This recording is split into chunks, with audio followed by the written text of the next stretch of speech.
Ângela Maria Camilo da Paz tinha 39 anos. Cuidava sozinha das contas da família, era a pessoa mais centrada da casa. Ninguém sabia que ela tinha caído nas bets. Em algum momento, Ângela acumulou 500 mil reais em dívidas. Chegou a vender a casa da mãe, que é analfabeta, sem dizer para ninguém. No dia que decidiu desistir de tudo, Ângela deixou um recado num grupo da plataforma Blaze, avisando o que ia fazer. A resposta da empresa, por escrito, foi um conselho. Se estiver tendo dificuldades financeiras, dê uma parada nos jogos. A irmã dela, Jéssica, conta essa história em entrevista e faz uma pergunta que eu queria que cada brasileiro pensasse. O traficante te vende droga por meses e depois vem na sua casa para dizer para parar um pouquinho de consumir?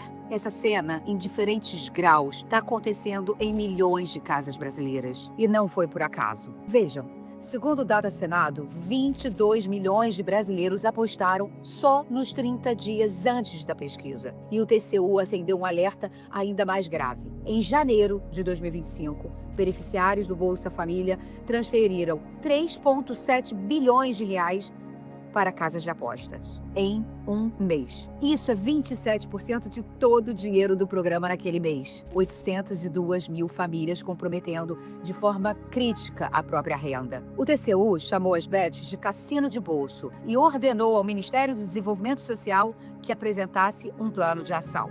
Agora, antes de eu seguir, tem uma coisa que pesa em todo esse debate. O Congresso brasileiro, que está decidindo o futuro das bets, é o mesmo Congresso do escândalo do INSS, mais de 6 bilhões de reais descontados de aposentados sem autorização. É o mesmo Congresso que aparece no caso do Banco Master, considerada a maior fraude bancária da história do Brasil. Esse é o mesmo Congresso que decide o que fazer com a bet. Esse é o tamanho do nosso problema. Em 2018, esse Congresso legalizou as apostas. A regulamentação só vem em 2024. Eu estou falando de 6 anos sem limites. Gente, em país sério, a ordem das coisas é inversa.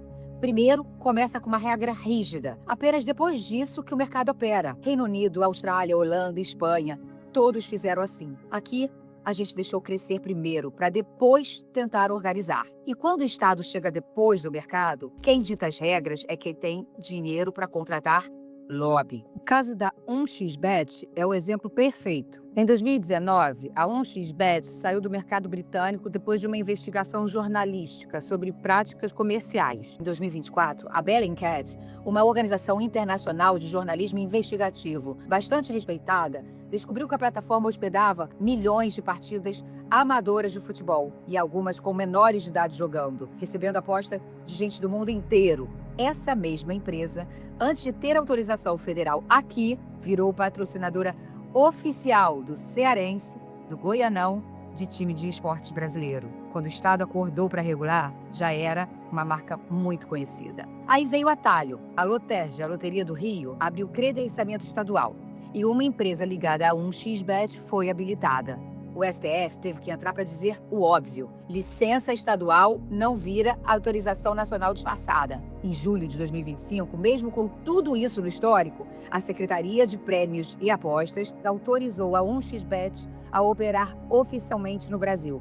A empresa não foi condenada aqui, tudo bem, eu não estou dizendo que foi. Mas vejam, uma marca com esse histórico, se estivesse no mercado maduro, passaria por um filtro público bem mais rigoroso antes de pisar naquele mercado. Já aqui, uma portaria está liberado. Gente, bet não é padaria, não é loja de roupa, é indústria que mexe com o vício, com dinheiro, esporte, dados, saúde mental e endividamento das famílias. O Brasil restringe tabaco, restringe álcool, restringe propaganda de remédio. Por que com bet seria diferente? Olha o que acontece nas bets dentro do Congresso. A Folha apurou que o setor de apostas fez mais de 70 reuniões em 9 ministérios durante o desenho da regulação. Lobby por si não é crime. Em democracia, setor conversa com o governo. O problema é a diferença da força. De um lado, uma indústria que se tornou bilionária, com escritório de advocacia, assessoria de imprensa, patrocínio em esporte e influenciador trabalhando para ela todo dia. Do outro lado, a família endividada, sozinha, sem ninguém em Brasília defendendo ela. O resultado apareceu.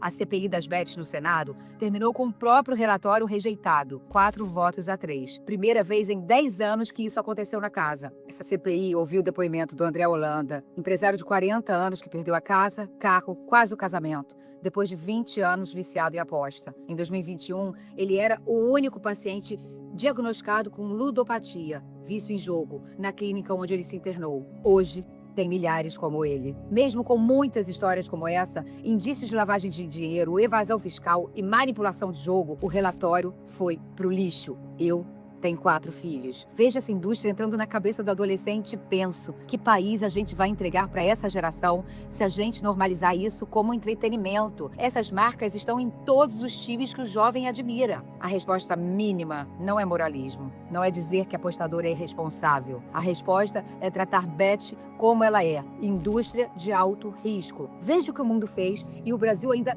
nem começou a discutir. No Reino Unido tem um teto de apostas do jogo online, máximo 5 libras por rodada, e a empresa responde legalmente se o cliente perdeu além do que podia perder. A indústria tem o dever de cuidar do cliente, e não o cliente que tem que se virar sozinho. Na Austrália, é proibido apostar com cartão de crédito, só dinheiro que você tem na conta. É proibido apostar ao vivo no celular durante o jogo, que é a modalidade mais viciante de todas. E tem o Bet Shop, um cadastro único nacional. A pessoa se inscreve uma vez e fica bloqueada em todas as casas ao mesmo tempo. Na Holanda, baniram patrocínio de bet no esporte. Camisa de time, placa de estádio, transmissão ao vivo, tá tudo fora. Na Espanha, propaganda de bet só pode ir ao ar entre 1 e 5 da manhã. Bônus de boas-vindas, tipo aquele, cadastre-se e ganhe R$100 grátis. É proibido e não pode usar influenciador nem celebridade para vender aposta. E no Brasil? A gente está começando agora a discutir se vai ter limite, se vai ter cadastro nacional, se vai ter restrição na camisa do time. Enquanto isso, a criança brasileira vê o ídolo dela com a marca da Bet no peito todo domingo. Eu venho da engenharia, da pesquisa, da gestão pública, fui secretária de Inovação, Ciência e Tecnologia em Niterói e construí com minha equipe políticas que colocaram a tecnologia a favor das pessoas e não contra elas. Eu sei diferenciar bastante a inovação que liberta da inovação que escraviza. E o que está acontecendo com a Bet no Brasil é o pior caso de todos. A solução já existe, o mundo já testou. O Brasil só não aplica porque o Congresso que decide aqui é o mesmo do INSS, do Banco Master, da CPI das bets engavetada. Um Congresso em conflito de interesses com a indústria que ele mesmo deveria estar regulando. Por isso, a Câmara precisa de gente nova, gente técnica, gente com histórico limpo. Comenta aqui o que você acha e compartilhe esse vídeo com alguém que está perdendo dinheiro em bet ou com a família dessa pessoa, porque o que protege uma família cair nessa armadilha hoje é a informação. Meu nome é Juliana Benício, sou pré-candidata a deputada federal pelo Rio de Janeiro.